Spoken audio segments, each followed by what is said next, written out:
Lectura de la profecía de Ezequiel. Esto dice el Señor Dios: recogeré a los hijos de Israel de entre las naciones a donde han ido. Los reuniré de todas partes para llevarlos a su tierra. Los haré una sola nación en mi tierra, en los montes de Israel. Un solo rey reinará sobre todos ellos. Ya no serán dos naciones, ni volverán a dividirse en dos reinos. No volverán a contaminarse con sus ídolos, sus acciones detestables y todas sus transgresiones. Los liberaré de los lugares donde habitaban y en los cuales pecaron.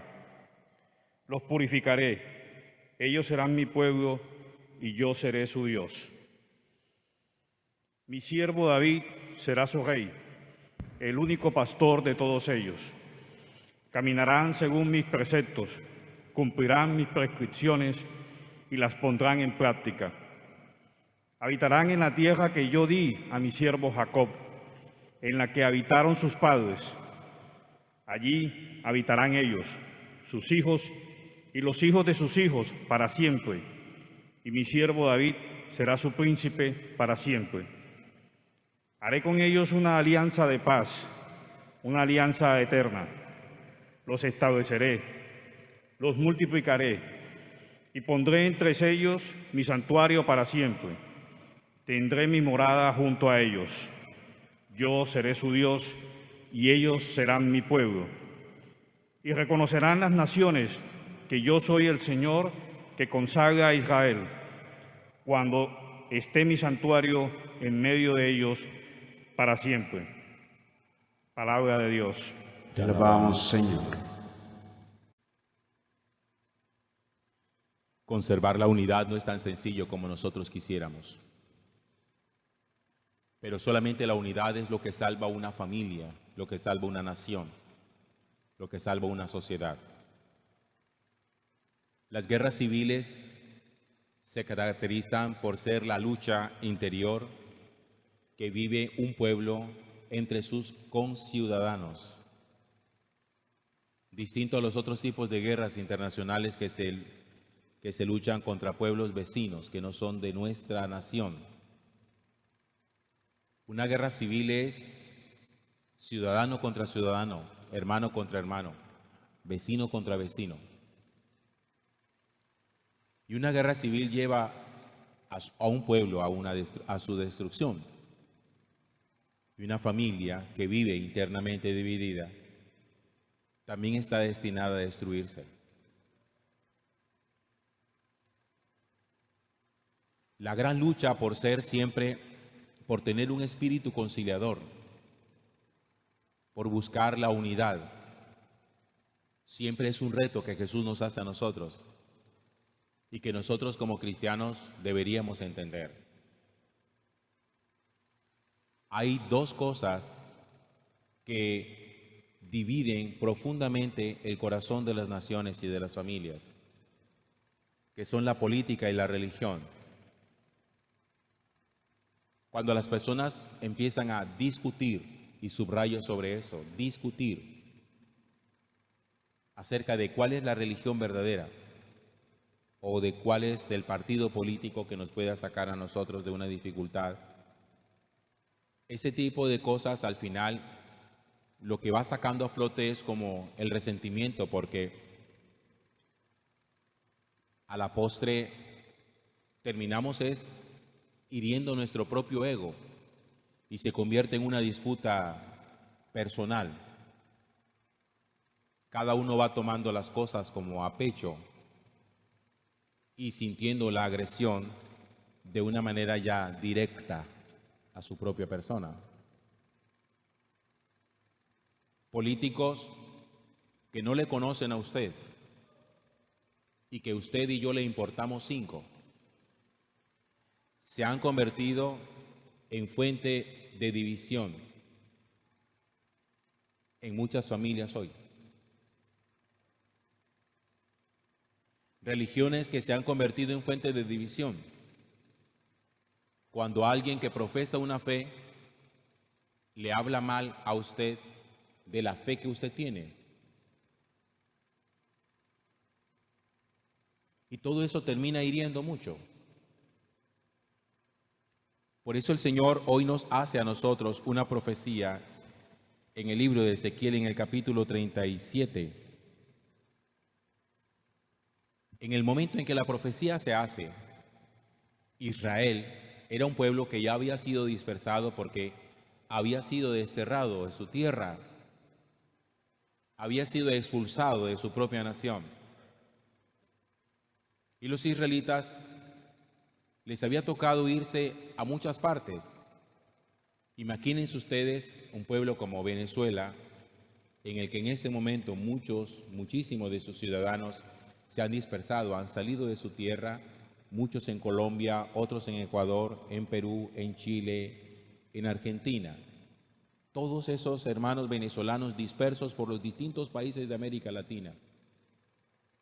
Recogerlos a todos ellos no va a ser tan sencillo, sobre todo cuando muchos de ellos ya han hecho su vida en el país donde están y les ha ido bien. Seguramente habrá muchos que digan, ¿yo qué voy a volver allá a hacer qué? Ya yo estoy aquí bien. Regresar del lugar donde aún no ha sido desterrado por cualquier circunstancia no es tan fácil. Y por eso el Señor le dice al pueblo de Israel, que está así disperso por distintas naciones, hace una profecía en Ezequiel y dice, recogeré a los hijos de Israel de entre las naciones a donde han ido. Los reuniré de todas partes para llevarlos a su tierra. Es como si el Señor, para que actualizado podamos entender la promesa, es como si el Señor le dijera a todos los habitantes de una nación que se han dispersado por causas políticas, por persecución, y que se han ido a distintas naciones, les dice, yo les prometo que los voy a recoger nuevamente y los congregaré en su propia nación. Esa es la promesa que Dios hace al pueblo de Israel. Dice, los haré una sola nación en mi tierra y en los montes de Israel. Pero también el Señor hace una promesa a ese pueblo reunido.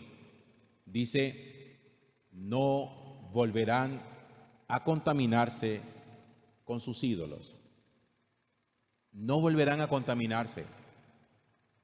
Porque muchos de esos israelitas que se fueron a otras naciones terminaron agarrando las costumbres de esos pueblos donde ellos vivían. Claro, entonces regresar a su nación, pero trayendo las costumbres de las naciones extranjeras donde habían estado, era una cosa que podía terminar contaminando a todos. Y el Señor dice, yo los voy a congregar nuevamente, pero los voy a descontaminar.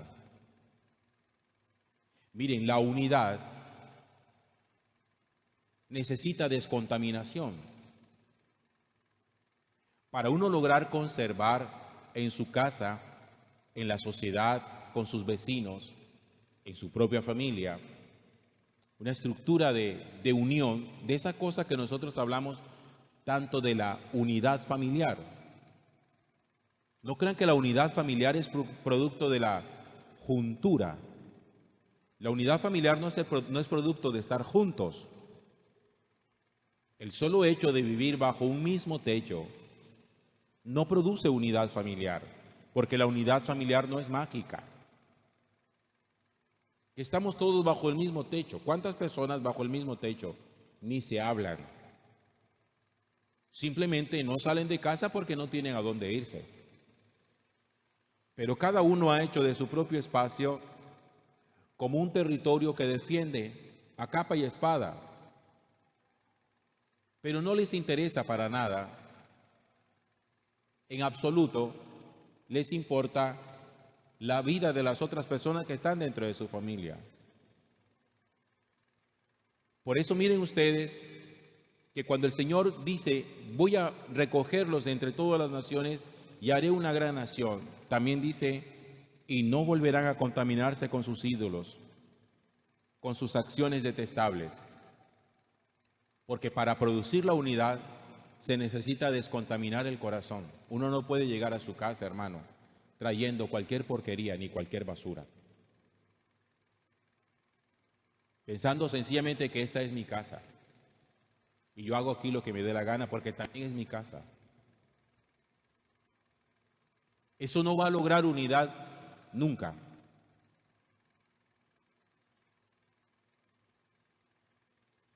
Yo soy de un crítico, y quienes oigan mis homilías y conocen un poquito el hilo de mi reflexión, saben muy bien que yo soy muy crítico de esa actitud arrogante que nosotros muchas veces podemos tener, donde uno dice, es que yo soy así, es que esta es mi casa, es que yo hago aquí lo que me dé la gana. Todas esas actitudes lo único que generan es división interna. Y el Señor nos anuncia a nosotros la importancia de tener un corazón descontaminado para lograr la unidad que Él quiere y que nosotros tanto buscamos. Nosotros no podemos pretender la unidad de nuestra sociedad con tanta contaminación ideológica, ni vertiendo tanta basura como muchas veces lo hacemos en el corazón de las demás personas. Porque hay quienes se están aprovechando de ello simplemente para encaramarse, para ganar sus propias prebendas. Así deje en el hogar destrucción. Y nosotros le estamos haciendo el juego. La unidad familiar no es accidental, ni es mágica. La unidad familiar es producto de la capacidad que yo tengo para saber muchas veces descontaminar de tanta cosa que llevo en el corazón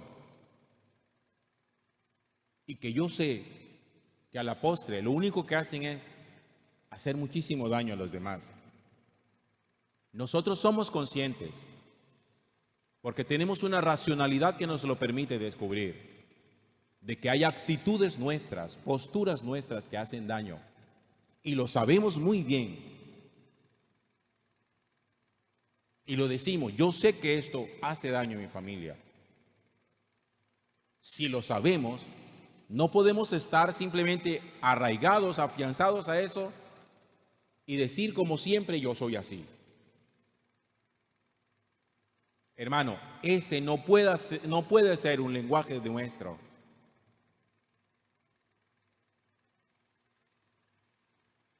No podemos simplemente seguir defendiendo esa miserable postura de que yo soy así.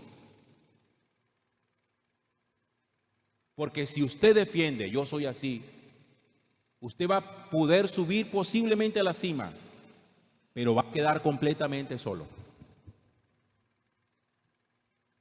Y defiéndase solo a ver si es capaz. Porque podemos llegar a la cima, a la cúspide del éxito económico y profesional, pero completamente solos, vacíos. Porque dejamos a todo el mundo regado en el camino. Gloria al Padre, y al Hijo, y al Espíritu Santo. En principio, ahora y siempre, por los siglos de los siglos. Amén.